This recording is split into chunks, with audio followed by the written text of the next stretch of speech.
Welcome to Savvy Business, Life Unscripted, with your host, Christina Rivera, where our guests share their wisdom and valuable business tips, empowering our audience to expand their personal potential. Hi. Hi, Hollie Boodram. Welcome to Savvy Broadcasting Life Unscripted. I'm so grateful to have you here today, looking super awesome as you just had your hair done. You look fab. Thank you so much for coming. Thank you so much for having me. We're hair twins, so I know. I was like, oh my gosh, she's a girl after my own heart. She likes the funky colors. But I'm so grateful to have you here today. You're going to share, and most of our business audience has used podcast and radio and sometimes even TV to grow their brand. Yeah. But you, working for OtterPR, really have a unique perspective on how people can really use these platforms to grow their brand, their business. And you're going to give some tips on how to nail the perfect podcast or radio interview. And then once you nail it, how do you really use it to the fullest potential? So before we go there, share a little bit about your backstory though. So I have an undergrad in English and Communications and a postgraduate in Public Relations and Media Technology. So this is right up my alley, you know. I've worked in communications through marketing, social media, corporate communications for about almost 5 years. And then now at Otter Public Relations, I represent and manage 8 different brands through lifestyle and business.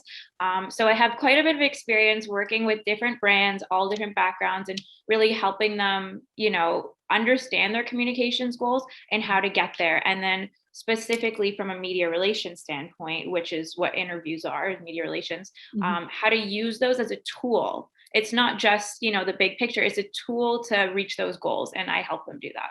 Yeah, I love that. Now, what have you found has been some of the misconceptions with the people you serve, the companies, the businesses, the brands, of their misunderstanding of these platforms? Well, I think the difference between PR, which a podcast or a radio interview is, it would be more of a PR tool than necessarily a marketing tool. And I think the biggest misconception is that it's not a sales tool. Of course, you want to use, you know, growing your platform to obviously get sales or, you know, expand your, you know, platform to whatever degree. But people will sometimes say, oh, I just went on such and such interview. Why didn't I get so many website clicks? Because the point is to build your personal brand or your company's brand. So it's about building an identity for that and a narrative. It's not so much about selling. And I think that's the biggest misconception. Yeah, I love that you say that. Many years ago, I would have people who came on as guests and said, hey, I have this upcoming event. I want to talk about it. I want to go deep into it. And I said, oh, that's great. Let's do it. But I would make sure to let them know that beware that when we come and talk about this, it doesn't mean that you're going to sell like 10 of your $2,000 weekends, because this is kind of like when you go on a first date, you don't expect to marry the person and go to Las Vegas at the end of the date and seal the deal and get married forever. No, I mean, really, you plan to just make that connection that I call it the invisible handshake. I call podcasting. So you're making that handshake, that connection, but now starts okay, once they like your content, they've connected with you, they heard your podcast, your tips, your views. They're like, oh, I want to find out more. And they join your website. Now they get your monthly blog tips, whatever it is, and get to know you, the person. They're building that relationship.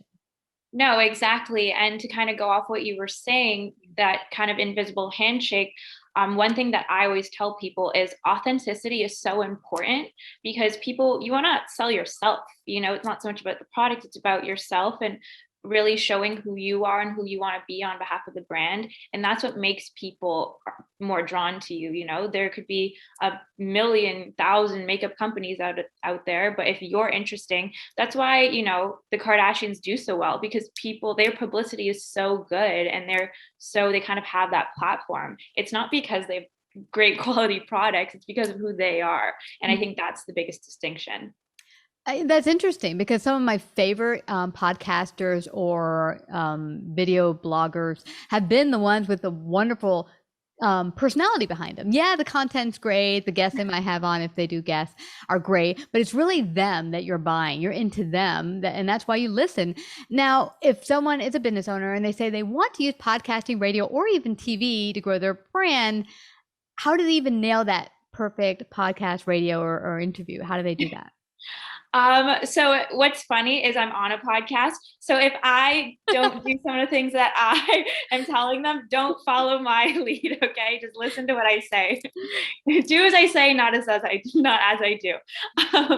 But basically, when I do media relations training with my clients, it's as simple as, kind of getting the nerves out. I usually practice with them. So what I would say, practice really getting to know the podcast reader, whatever interview it is, knowing what that, interview is, who the interviewer is, what their audience or who their audience is, the type of listeners, and what they want to hear. Because at the end of the day, people are going to listen longer to an interview if they're gaining something from it. So know who you're speaking to. So I think definitely doing your research, very, very important. And if you have a publicist, have them do it and kind of relay that information to you. And then when you are doing the interview, hopefully if you have the questions prior, know the direction of the interview.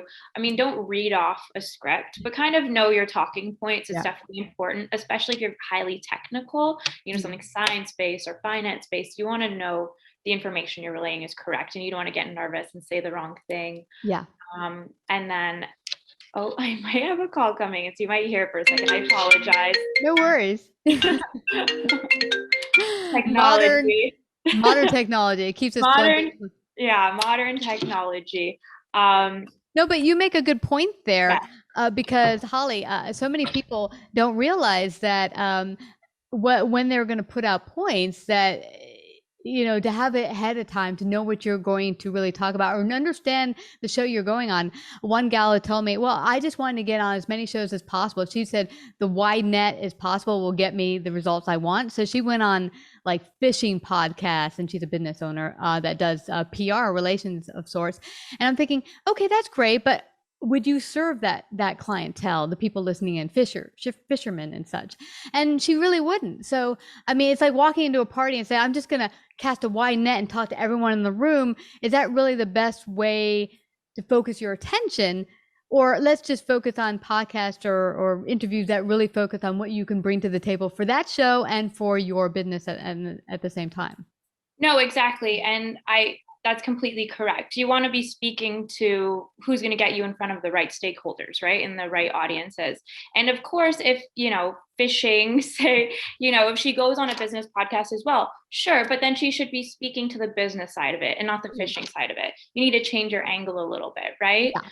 And that's the most important thing. And then talking about kind of the technical skills of nailing a podcast interview, really practice your speaking. Presentation skills are something that we're always developing and learning, overcoming qualms like whatever it is. If you don't know a thought, taking a sip of water or taking a breath, slowing down, not rushing through answers. If you aren't sure of a question or, the interviewer asks you something you're a little bit unclear about, just say, rephrase it, and just show that you're a normal person, Yeah, I love that. One guy got me because I asked him, what's his funniest story in the cockpit? Because he's a pilot. He's like, well, I'll put that back to you since your husband's a pilot and you've flown with him. What's your funniest story? I think that was his way to kind of drum up, what could I talk about? So let her talk first. I was like, No, it's a great strategy. And you also to note when you say, really practice ahead of time. That's one thing I could say for podcasters. If you're going to start a podcast, and it is a great way, if you have the time and the effort, because it does take great effort to start a good podcast and to keep it going, because it's really a long game, not a short game. You're not going to see the results right up front, either being a guest or being a podcaster. But to practice, what I did, I had a number of guests as friends just come on before I even pressed, live, and just had them practice with me so I could get through some of the uncomfortable nervousness. And I had quite a bit of that getting started. Actually, and that's so interesting you say that. I mean, I don't know if this is the best example, but I know this story. So Ellen DeGeneres, before she was offered her show, the producers had her just sit in her living room and have some of her celebrity friends come over and have a conversation. And that was how they kind of her final way of being, I guess, interviewed to have a show, was just seeing how she engaged with people and having a normal conversation. So you saying you kind of interviewing with your friends first to see kind of how the natural flow happened is really the skill that goes both ways between the person being interviewed and obviously the host as well. Yeah. And I found that not everyone is apt for. Some people are like, I find this painful. I don't like interviewing people. In which case, maybe being a guest is more a better option for you. Now, what do they look for? You're a business owner, you want to get out there, but you want to nail a great podcast or radio interview. What should they start to do to narrow in and find those best podcasts for them? I mean, if it's a publicist doing it for you, I mean, they'll just do research. Mm-hmm. And if it's you yourself, I mean, honestly, really good tools are PodHub, our podcast, that literally you can just type in the category and the subject, and you can kind of go, okay, these are within my realm, whether it's beauty or fishing or whatever it is. And then from that, you can kind of look at the DA rating. So kind of the viewership and how far that goes. And if you've never done one before, go on a smaller podcast, go on something up and coming, because they will be, I think, very grateful for your presence, and you'll feel a lot more comfortable on a smaller platform. And then once you get more comfortable, you can go to the bigger shows. And then also, you know, bigger shows and podcasts, once they kind of look you up and see that you have a little bit of a basis, they're more likely to take you on. Absolutely. And one thing I like, if you are a person looking to get on a podcast, sometimes you're just getting started, maybe you're a new business owner. So what do I have to offer? Well, what you have to offer is your content, your experience, your expertise. And I would say, look for things that you could offer the show and the audience. What do you have as experience that could be beneficial for them, and pitch that?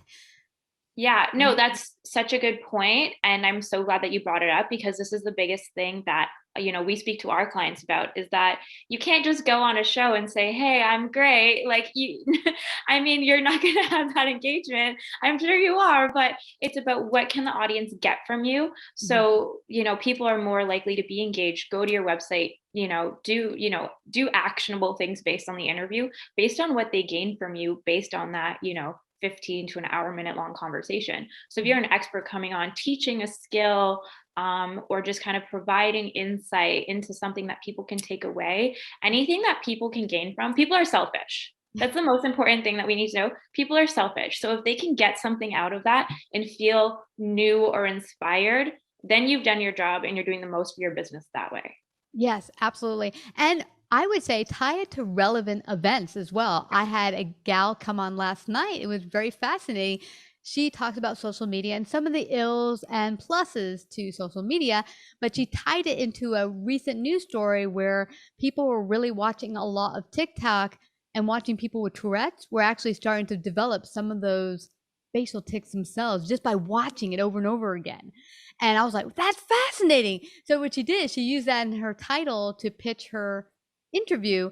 And because it was interesting and time relevant, I was like, I want to hear more about that.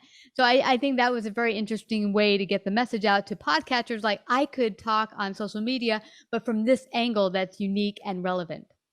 No, exactly. And I mean, for a publicist, they know this, but if it's just a business owner, maybe pitching themselves, I mean, the PR, there's like a list. It's like what's timely, what has a hook, what's weird or unique, and then human interest. There's a couple kind of key points you want the angle to hit. So if you're kind of, like you said, that was very timely and, everyone's talking about it, that's something you would want to pitch right away though. So for instance, with that sort of TikTok situation, if that's happening now, you send that pitch tomorrow. You don't send it next week because it's not interesting anymore, right? So being timely is very important, especially with those sort of current events as well. Absolutely. And I use for setting up my podcast and also for titles, there's something called Headline Analyzer, and it's called Advanced Marketing Institute. I don't know what you use because I'm not the best in writing headlines and stuff like that, but it's really helped in getting a hook or a headline that really captures attention. And there's a number of them out there that you can go out and check if you're trying to find good headlines and to catch your people's attention. Yeah. And I mean, for when it comes to pitching, so it's on the publicist side, or like I said, if they have kind of an internal communications, really transparency, you want to do something kind of fun, but it's not like a book title that you don't really know what's going to be inside. You want, because in many cases, interviewers, and I'm sure you can speak to this, you just look at the subject line and then it makes you decide if you want to like click into it. So they want to kind of give a little bit of taste of what it is and kind of have that transparency in the subject line as well of the pitch. Yeah, and I will also note what's really beneficial for me is 10 years now doing savvy broadcasting, and the PR agencies that send me a quick blurb, like not only like some questions or topics we could speak on, a good headline, but also a short bio on the person and maybe Yeah. some background email or other podcasts they've done, so I can quickly do some research and say, okay, they're good or not. Because if you are running any type of podcast channel, TV, you're busy, and some of the time it'll just be the headline that will get your attention. And sometimes if that headline's interesting, then you go down and look at some of the other stuff. But if that doesn't grab your attention, boom, you're gone, and they're on to the next email.